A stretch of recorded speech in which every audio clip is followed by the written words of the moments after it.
Hello friends, मी Vishakha. Global online मराठीमध्ये आपल्या सर्वांचं स्वागत आहे. आजच्या सेशनमध्ये आपल्याला मुंबई युनिव्हर्सिटीच्या PhD एंट्रन्स टेस्टसाठी रिसर्च मेथॉलॉजीचा स्टडी करायचा आहे, ज्यामध्ये MCQs आहेत. MCQ थ्रूज आपल्या कन्सेप्ट क्लिअर करणार आहोत, ज्याचं हे आजचं आपलं 7वं लेक्चर आहे. ऑलरेडी 6 लेक्चर्स कंप्लीट झालेले आहेत रिसर्च मेथॉलॉजीवरचे. चला तर स्टार्ट करूया आजच्या सेशनला. सेशन स्टार्ट करण्यापूर्वी एक इम्पॉर्टंट सूचना किंवा संधी त्या स्टुडंटसाठी जे स्टुडंट्स यावर्षीची एक्झाम टार्गेट करत आहेत मुंबई विद्यापीठाची PhD एंट्रन्स टेस्ट, त्यांच्यासाठी आम्ही एक फुल कोर्स घेऊन आलो आहोत, जो आहे रिसर्च मेथॉलॉजीवरती. जसं की आपल्याला माहिती आहे, या रिसर्च मेथॉलॉजी या पेट एक्झाममध्ये पार्ट फर्स्ट जो आहे तो रिसर्च मेथॉलॉजीवरचा आहे. 50% पार्ट जो ह्याच्यावरती आहे, त्यामुळे हा फुल कोर्स जो आहे तो तुम्हाला रिसर्च मेथॉलॉजी क्लिअर करण्यासाठी खूप हेल्पफुल ठरणार आहे. कारण या कोर्समध्ये आम्ही तुम्हाला प्रोव्हाइड करतो आहोत संपूर्ण अभ्यासक्रमावरील मॉक टेस्ट, संपूर्ण अभ्यासक्रमावरील notes, video lectures plus live lectures, 1500 plus MCQ PDF, दोन्ही मटेरियल इंग्लिश मराठी दोन्ही लँग्वेजमध्ये मिळणार आहे. या कोर्सची फीस आहे 599 रुपये. दिलेल्या कॉन्टॅक्ट नंबरवरती तुम्ही मेसेज करून रजिस्ट्रेशन करू शकता आणि फुल गॅरंटीने सिलेक्ट होऊ शकता. तर लास्ट लेक्चरमध्ये आपण पहिले 3 टॉपिक सब टॉपिक बघितले होते युनिट फर्स्टमधले. आज युनिट फर्स्टमधलेच बाकीचे टॉपिक्स बघणार आहोत, त्याच्यावरचे MCQs बघणार आहोत, त्याचे कन्सेप्ट्स बघणार आहोत आणि क्वेश्चन आन्सर्समध्ये त्याचं ते आन्सर कसं आलं ते देखील बघणार आहोत. तर पहिला प्रश्न आहे आपला, understanding or नोविंग the world through observation of real events is called. वास्तविक घटनांच्या निरीक्षणाद्वारे जगाला समजून घेणे किंवा जाणून घेणे याला म्हणतात. कशाला म्हणतात? ऑप्शन्स आहेत टॅनॅसिटी, रॅशनलिझम, एम्पिरिसिझम, इंट्युएशन. तर बुद्धिमत्ता, अनुभव की अंतर्ज्ञान. तर इथे आपल्याला विचारलेलं आहे की ज्याच्यामध्ये स्वतः आपण ऑब्झर्वेशन करणार आहेत, रिअल लाईफमधले जे इव्हेंट्स आहेत त्याला स्वतः आपण अनुभवणार आहेत, त्याला समजून घेणार आहे आपल्या स्वतःच्याच भाषेमध्ये, आपण स्वतः तिथे राहून. म्हणजे काय आहे, इथे आपल्याला एक एक्सपिरियन्स मिळणार आहे, इथे आपल्याला अनुभव मिळणार आहे. मग याचं करेक्ट आन्सर इथे काय असणार आहे? एम्पिरिसिझम, म्हणजे अनुभववाद ज्याला म्हणतो आपण. स्वतः वास्तविक घटनांबद्दल निरीक्षण करून जगाला समजून घेणे आणि जाणून घेणे याला एम्पिरिसिझम म्हणतात, अनुभववाद असं म्हणतात. म्हणून आपलं करेक्ट आन्सर इथे सी आलेला आहे, एम्पिरिसिझम, अनुभववाद. Empiricism is a theory that all knowledge is built on experience derived from the various sense. आपल्याकडे जे वेगवेगळे सेन्स आहेत त्याच्यामधून आपण जे एक्सपिरियन्स घेतो त्याच्यातून आपण नॉलेज प्राप्त करत असतो, त्याला आपण एम्पिरिसिझम असं म्हणतो. Take a quiz and learn about the theory. Empiricism theory states that knowledge comes primary from. तर आपण एखादा प्रश्न विचारतो आणि त्याच्याबद्दल उत्तरं येतं, ते आपली थेअरी होते, त्याला आपण अनुभवजन्य नॉलेज असं म्हणू शकतो. म्हणजे empiricism theory states that knowledge comes from primarily from. तर जिथून जेव्हा आपण एखादा प्रश्न निर्माण करतो तेव्हा तिथूनच आपल्याला एखादी थेअरी प्राथमिक निघते किंवा तयार होत असते. In the philosophy of science, empiricism is a theory of knowledge which emphasizes those aspects of scientific knowledge that are closely related to the experience. तर याच्यामध्ये आपल्याला सांगितलेलं की एम्पिरिसिझम जे आहे ते एक्सपिरियन्समधून आलेलं आहे किंवा एक्सपिरियन्सशी जास्त क्लोज्ड आहे. सायंटिफिक नॉलेज आपल्याला मिळतं त्याच्यातून, म्हणजे वैज्ञानिक ज्ञान तर मिळतं आहे, पण ते कशातून मिळतं आहे? आपल्या एक्सपिरियन्समधून, आपल्या अनुभवातून ते आपल्याला प्राप्त होत आहे. Especially as formed through the deliberate experimental arrangements. Hence science is considered to be methodologically empirical in nature. तर जे काही आपल्याला माहिती मिळते आहे ते आपल्या प्रयोगातूनच मिळते आहे. प्रयोग अरेंज आपोआप होतात, पण त्यातून आपण अनुभव घेतो आणि मग ते आपल्याला एखादी थेअरी किंवा एखादा सायन्सचं नॉलेज त्यातून आपल्याला प्राप्त होतं.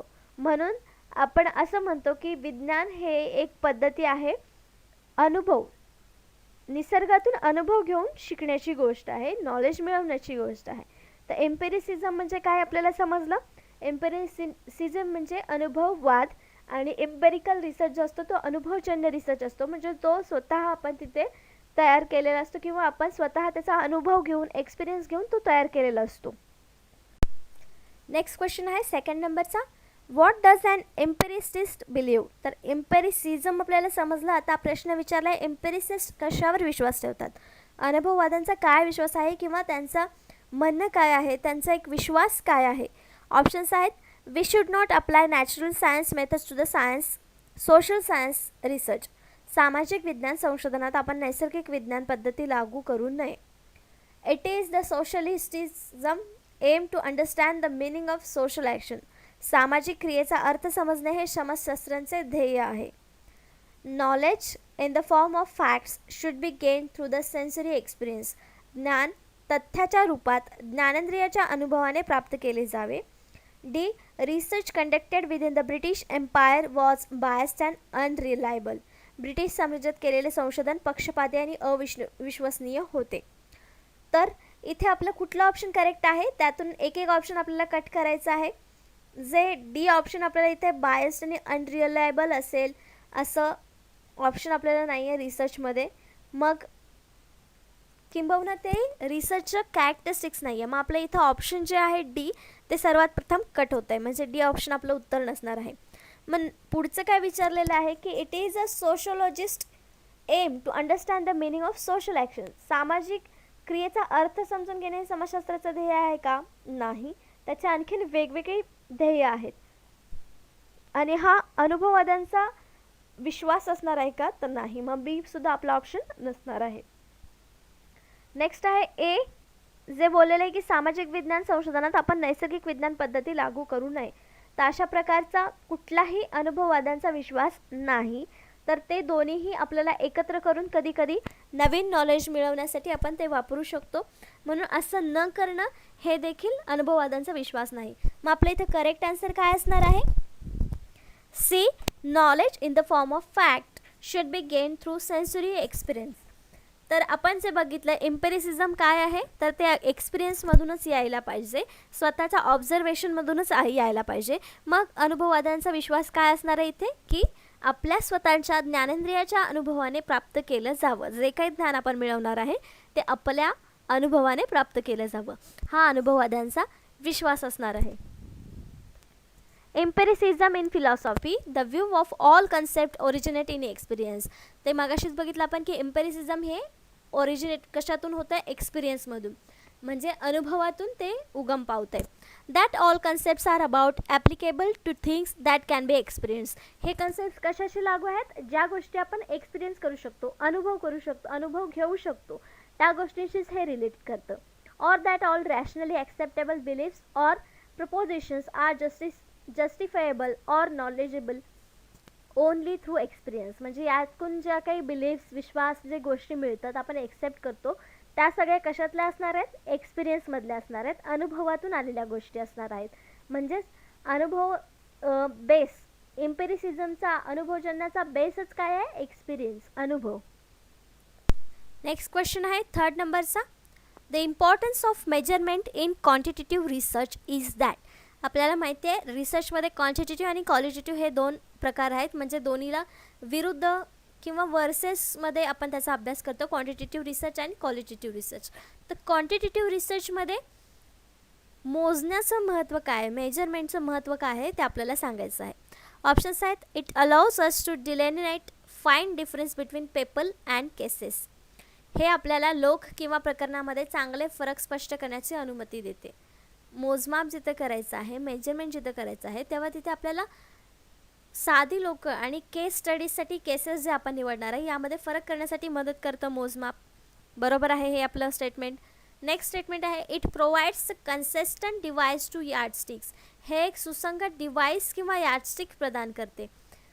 म्हणजेच आपल्याला एक मोजमाप करण्यासाठी एक डिव्हाइस प्राप्त करून देतं, युनिट देतं असं देखील आपण इथं म्हणू शकतो की एक मोजमाप करण्याचं माप देतं, मापदंड देतं असं आपण इथं म्हणू शकतो.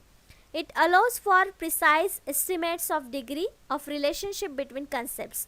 हे संकल्पनांमधील संबंधाच्या डिग्रीच्या अचूक अंदाजांना अनुमती देतं. आपलं सेकंड स्टेटमेंट पण बरोबर आहे की ते आपल्याला एक मापदंड देतं आहे. मोजायचं महत्त्व म्हणजे ते आपल्याला कुठल्याही गोष्टीचं मोजमाप करण्यासाठी मापदंड देतं आहे. म्हणजे बी सुद्धा स्टेटमेंट आपल्या इथे करेक्ट असणार आहे. सी ऑप्शन काय म्हणते आपल्याला की हे संकल्पनांमधील संबंधाच्या डिग्रीच्या अचूक अंदाजांना अनुमती देते. ज्या काही संकल्पना आपण वाचणार आहोत किंवा नवीन संकल्पना पुढे येणार आहेत किंवा आपल्या रिसर्चमधून पुढे येणार आहेत त्यांना अंदाजांसाठी अनुमती देतं मोजमाप. मोजमापामध्ये आपण उदाहरणार्थ असं घेऊया की जेव्हा आपण 2 दिवसाचा कालावधी हे मोजमाप जर घेतलं तर तिथे आपल्याला अंदाज येतो की पुढच्या 2 दिवसामधला रिझल्ट हा असणार आहे. म्हणजे तिथं मोजमाप 2 दिवसाचं होतं. हे मोजमाप का महत्त्वाचं आहे क्वांटिटेटिव्ह रिसर्चमध्ये? तर या सगळ्या गोष्टींचा फायदा तिथे क्वांटिटेटिव्ह रिसर्चमध्ये होतो मेजरमेंटमुळे. मग आपल्या इथे करेक्ट आन्सर काय असणार आहे? D, all of the above. वरील सर्व गोष्टी ज्या आहेत त्या फायदा आहे त्याचा क्वांटिटेटिव्ह रिसर्चमध्ये किंवा त्याचा इम्पॉर्टन्स आहे मेजरमेंटचा क्वांटिटेटिव्ह रिसर्चमध्ये. The purpose of quantitative research is to generate knowledge and create understanding about the social world. तर क्वांटिटेटिव्ह रिसर्चचा मेन एम काय आहे किंवा त्याचं पर्पज काय आहे, हेतू काय आहे? तर माहिती निर्माण करणं, त्याच्यामध्ये समज निर्माण करणं, सोशल वर्ल्ड म्हणजे सामाजिक जग जे आहे त्याच्याबद्दल अंडरस्टँडिंग निर्माण करण्याचं काम किंवा हेतू जे आहे ते क्वांटिटेटिव्ह रिसर्चचं आहे. Quantitative research is use by social scientist म्हणजे सामाजिक शास्त्रज्ञ जे आहेत त्यांच्याद्वारे हे प्रकारचं रिसर्च वापरलं जातं. Including communication research, it to observe phenomena or occurrence affecting individuals. Social scientist are concern with the study of people. तर हे सोशल सायंटिस्ट कशाशी रिलेटेड असतात? तर लोकांच्या अभ्यासाशी रिलेटेड असतात. क्वांटिटेटिव्ह रिसर्चसुद्धा लोकांच्या इनडायरेक्टली रिसर्चशी रिलेटेड आहे. The author offers 3 reasons for our concern with measurement in research. Firstly, it allows us to delineate fine differences between cases or people. जे आपण म्हटलं की मेजरमेंटचा फायदा काय काय इथे आपल्याला सांगितलं की केसेस आणि पीपल या दोन्हीमधला फरक ओळखण्यासाठी मेजरमेंट आपल्याला आवश्यक असतं. General observation might be enough to detect extreme of opinion but measurement is needed for the more subtle variation that actually exist. जे खरं व्हेरिएशन्स तिथे प्रेझेंट आहेत त्यांना ओळखण्यासाठी ही मेजरमेंट्स आपल्याला गरजेची असतात. Establishing a measure once allow us to use it again later on with the same people with other providing the consistent benchmark. Finally, by studying correlationship we have a bias for studying how closely concept relate to each other. So answer D is correct, all of the above. All of the above का correct आहे? इथं आपण सांगितलेलं आहे की लोक आणि cases हे ओळखण्यासाठी आपल्याला मेजरमेंट्स मदत करतात. Next question 4 number. Quantitative social researchers rarely claim to have establish causality because.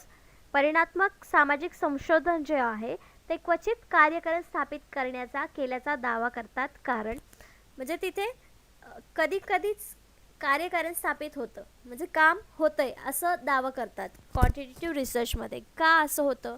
याचे ऑप्शन्स आहेत. They are more concern with publishing the result of their reliability test. त्यांच्या विश्वासार्हतेच्या चाचण्यांचे निकाल प्रकाशित करण्यास ते अधिक संबंधित असतात. They do not believe that this is an appropriate goal to be strive for. प्रयत्नांची पराकाष्ठा करणे हे एक योग्य लक्ष्य आहे यावर त्यांचा विश्वास नाही. They keep forgetting which of the variables they have manipulated. त्यांनी बदल घडून आणलेले कुठलेही बदल ते विसरतच राहिलेत किंवा त्यांनी ते लक्षात ठेवले नाही आहेत.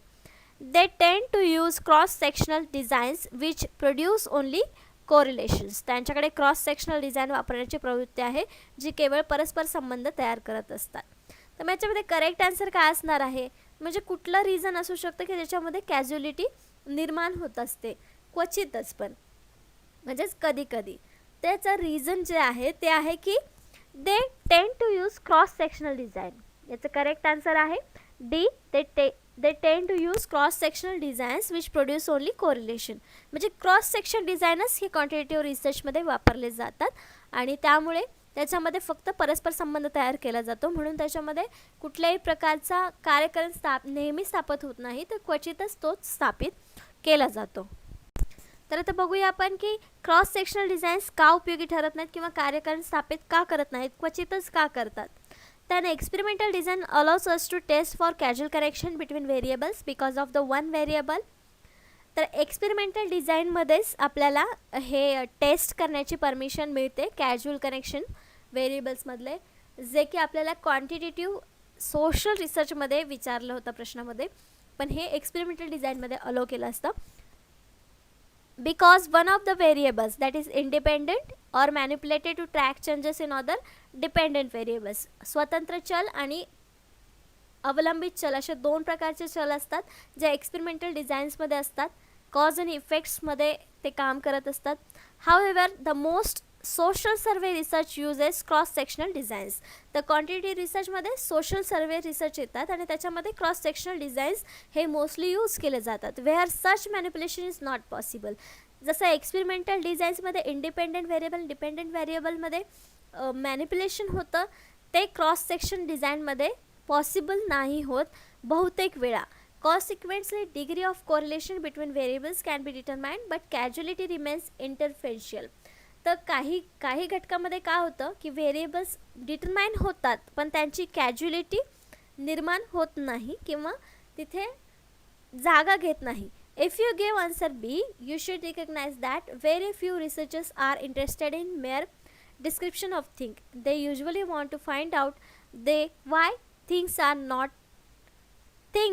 are the way they are so that they can be remade by replicated.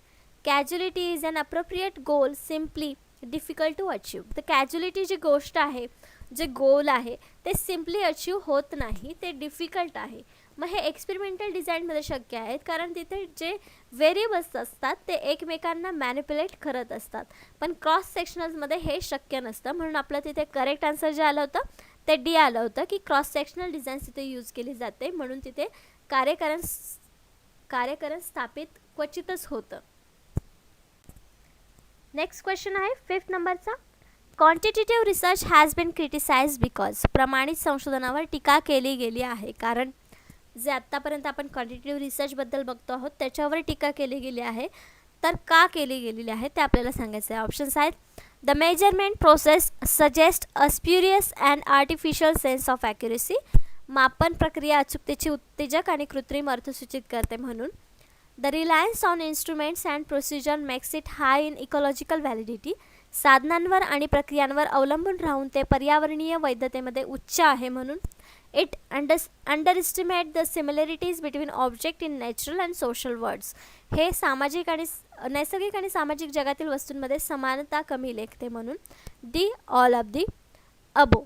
तर टीका केली गेली आहे याचं एकच रिझन असू शकतं, ऑल ऑफ दी अबो नसेल.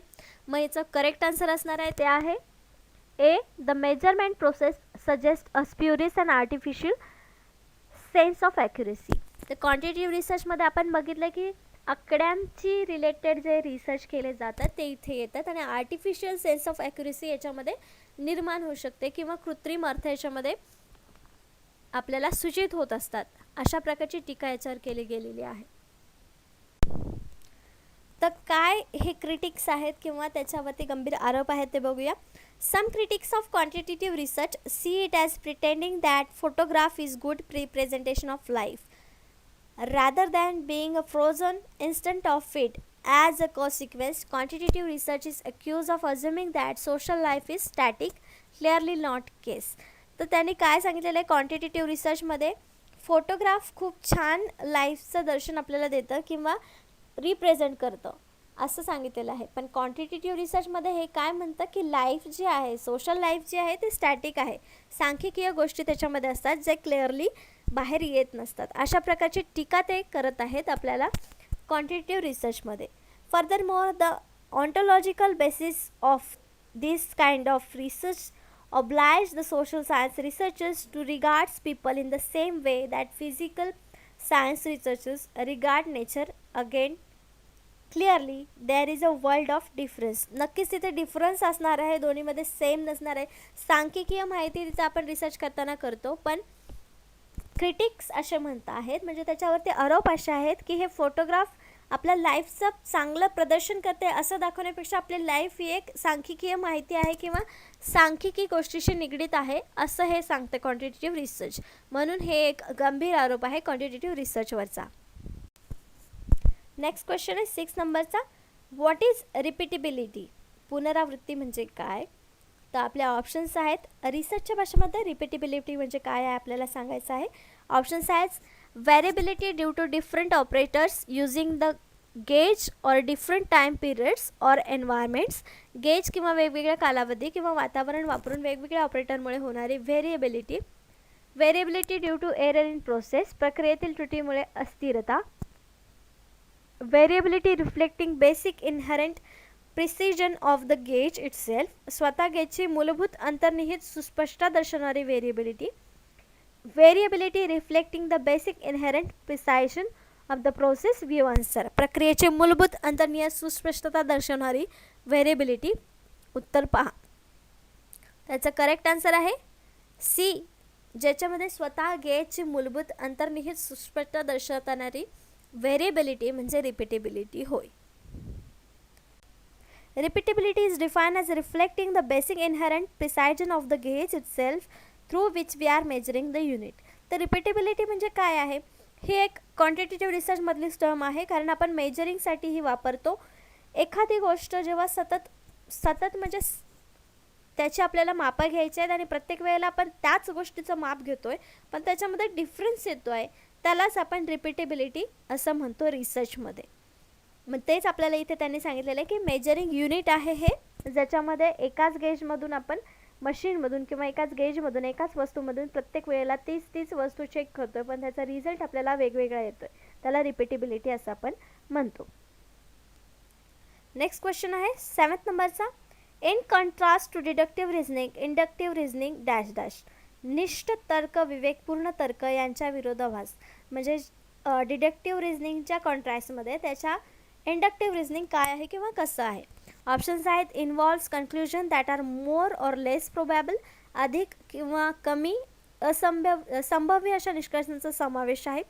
Is less descriptive of human thoughts process. मानवी विचार प्रक्रियेचे वर्णन कमी करते. Moves from general principle to particular conclusion. सामान्य तत्वामधून विशिष्ट निष्कर्षाकडे वळते. Should be avoided in science whenever possible. जेव्हा शक्य होईल तेव्हा विज्ञानात टाळलं पाहिजे. तर डिडक्टिव्ह रिझनिंगच्या तुलनेत इंडक्टिव्ह रिझनिंगचं काय महत्त्व आहे आपल्याला ऑप्शन्सपैकी सांगायचं आहे. तर moves from general to principle हे डिडक्टिव्ह झालं. मग ते अवॉइड केलं पाहिजे, सायंटिफिक विज्ञानामध्ये टाळलं पाहिजे असं आहे का? नाही. मग सी आणि डी ऑप्शन्स आपल्या इथे कट झाले. Is less descriptive of human thoughts process हे मानवी विचार प्रक्रियेचे वर्णन कमी करतं असं आहे का? नाही, असंही नाही आहे. मग इथं आपलं एकच करेक्ट आन्सर असू शकतं, ते म्हणजे A involves conclusion that are more or less प्रोबॅबल.